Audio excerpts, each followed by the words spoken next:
Contrairement aux apparences, mercredi 18 juin, il n'y avait pas de contrôle de vitesse au complexe sportif de Markolsheim, mais une journée dédiée à la prévention routière.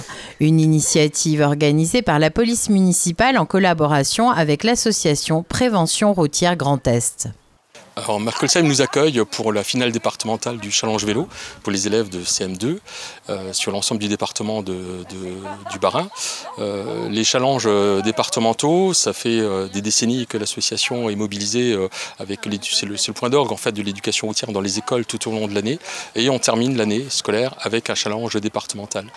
C'est 3000 enfants sélectionnés en France, une cinquantaine de challenges organisés en France. Sur la région Grand Est, on en fait 5 et Markolsheim fait partie de ces 5 villes qui nous accueillent. La ville de Markolsheim a naturellement apporté son soutien à cette manifestation. On a été contacté par la prévention routière parce qu'on a un de nos policiers municipaux qui est formé pour la prévention routière et faire des formations au niveau des écoles.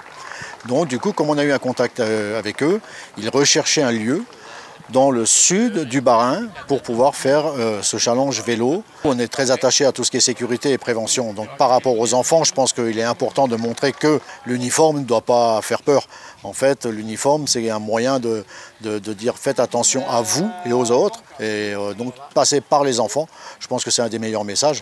Effectivement, pour la commune, c'est ce côté-là qu'on recherche. Mais on a voulu en plus le développer.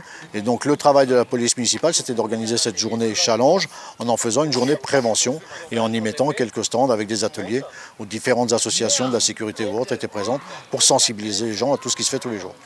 Les élèves de CM2 ont été sélectionnés dans tout le Bas-Rhin par des gendarmes, des policiers ou encore des bénévoles investis dans la sécurité routière pour participer à ce challenge. Ils ont 3 épreuves à réaliser. Une épreuve sur piste routière, donc où on représente une route avec les panneaux de signalisation, des passages piétons, et donc ils doivent circuler, sortir le bras, faire attention aux priorités, faire attention si quelqu'un traverse le passage piéton. Donc on est vraiment dans le respect du code de la route et des priorités. Il y a une deuxième épreuve qui est une piste de maniabilité. Là, en fait, ils doivent assurer, en tout cas montrer qu'ils maîtrisent bien le guidon. Donc il y a différentes épreuves, passer sous un pont, faire un slalom entre des cônes, passer une bascule, donc c'est pas forcément toujours évident. Et puis il y a une troisième épreuve qui est une épreuve théorique. Bon, c'est pas un code de la route, mais pour la réalisation des questions, on s'est mis dans la peau d'un enfant de CM2 et auquel risque de mobilité il est confronté lorsqu'il est piéton, lorsqu'il est en vélo, lorsqu'il est en déplacement avec ses parents, que ce soit à pied ou en voiture.